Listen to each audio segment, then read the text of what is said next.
எல்லா சொந்தங்களுக்கும் காலை வணக்கம். இன்னைக்கு எங்கள் வீட்டில் என்ன குழம்புனா மீன் குழம்பு, மீன் வறுவல், ஒரு கொஞ்சோண்டு சின்ன வெங்காயம், ஒரு 4 பச்சை மிளகாய். ஓகேயா? இருக்க வரேன்.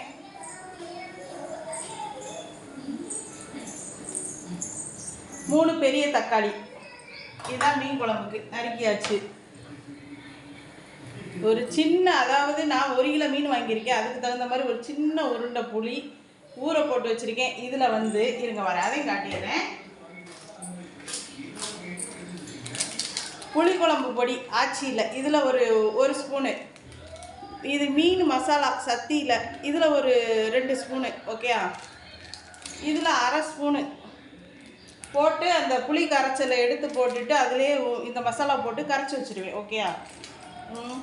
அடுத்து நெக்ஸ்ட்டு வரேன், இருங்க வாங்க. அடுத்து மீனை கழுவி வச்சுருக்கேன். இதில் வந்து ஒரு 4-5 பீஸ் சீலா மீனும் ஒரு 1/2 கிலோ நெத்திரியும். இது சத்தி பொரிக்கிற பொடி. இதிலே உப்பு எல்லாமே இருக்கும். இது நல்லா பெரட்டி லைட்டாக எண்ணெய் ஊற்றுனீங்கன்னா உதிராது. இன்றைக்கி நான் ஊற்றலை, கொஞ்சம் தண்ணி இதாகிடுச்சு. இருங்க வரேன், எண்ணெய் ஊற்ற முடிஞ்சால் கூட ஊற்றுறேன். அதாவது இப்படி பெரட்டி இந்த இருக்கா, இப்படி பெரட்டி. நான் இஞ்சி பூண்டெல்லாம் போட மாட்டேன்ப்பா, இந்த பொரிக்கிற பொடி போடுவேன். வேணா கொஞ்சோண்டு மிளகு பொடி போடுவேன், அவ்வளோதான். இந்த கலர்ஃபுல் ஆயிடுச்சா? இருங்க வரேன். கொஞ்சம் மிளகு பொடி போடுவேன். இத்தனோண்டு மிளகு பொடி போட்டு நல்லா விரவி ஒரு தட்டில் உணர வச்சுருங்க. நீங்கள் மீன் குழம்பு வைக்கிற வரைக்கும் உணர வச்சுருங்க. உணர வச்சா சூப்பராக இருக்கும். அடுத்து வரேன். ஓகேயா? வாங்க. அடுத்து ஓடியாங்க. இதில் என்னென்ன தாளிச்சிருக்கேன்னா, நல்லா ஒரு 100 கோல்டு வினர் ஊற்றிருக்கேன். ஒரு 50-100 ஊற்றி, 1 ஸ்பூனு வெந்தயம், நான் நறுக்கி வச்ச ஒரு கைப்பிடி அளவு வெங்காயம், ஒரு 4 பச்சை மிளகாய், 3 தக்காளி எல்லாம் போட்டு இந்த அளவுக்கு வதங்கணுங்க. நீங்கள் எந்த அளவுக்கு வதங்க விடுறீங்களோ அந்த அளவுக்கு நல்லாயிருக்கும் குழம்பு. பார்த்தீங்களா? மசிஞ்சிருச்சு.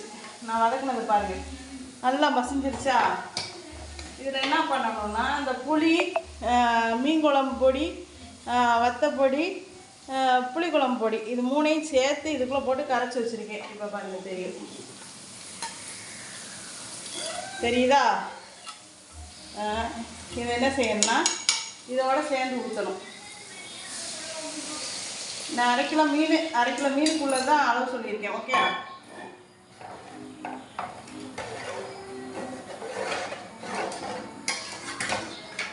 இது நல்லா கொதிக்க விடணும். கொதிக்க விட்டால் தான் இந்த பச்சை வாடை போகும். நல்லா கொதிக்க விடணும். கொதிக்க விட்டால் தான் பச்சை வாடை போகும். இந்த வீடியோ வந்து இப்போ போஸ்ட் பண்ணாலும் கரெக்டாக ஒரு மத்தியானம் 1:30க்கு தான் அந்த வீடியோ வந்து உங்களுக்கு வரும் யூடியூப்பில். ஏன்னா எல்லாம் டவுன்லோட் ஆகி நம்ம இப்போ போஸ்ட் பண்ணி விட்டாலும் எப்படி 1 ஹவர் ஆகும் உங்கள்கிட்ட ரீச் ஆகுறதுக்கு. ஓகே? சாரிங்க, ரீச் ஆகுறதுக்கு. ஓகே? அதனால் பாருங்கள், சப்போர்ட் பண்ணுங்கள். அடுத்து வந்து மீன் கொதிக்கையில் வரேன். ஓகே? அடுத்து பாருங்கள், நல்லா கொதிச்சிருச்சா? கொதிக்கையை காமிச்சிடும். நல்லா கொதிக்குதா? இப்போ என்ன செய்யணும்,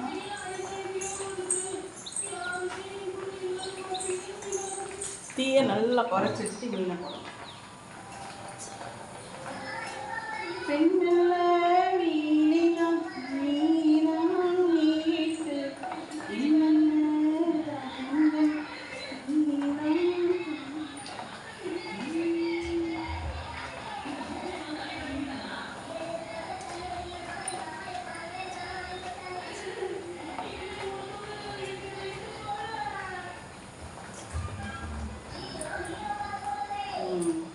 இது பொரிக்கிறதுக்கு சேர்த்தே வச்சிடும். நிறைய இப்படி லைட்டாக அவ்வளோதாங்க.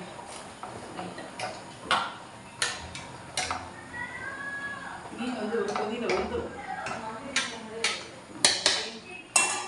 லைட்டாக ஒரு கொதி வரவும் இறக்கிடணும். இந்த வீடியோ பிடிச்சா லைக் பண்ணுங்கள், ஷேர் பண்ணுங்கள், சப்போர்ட் பண்ணுங்கள். ஓகே, பாய்.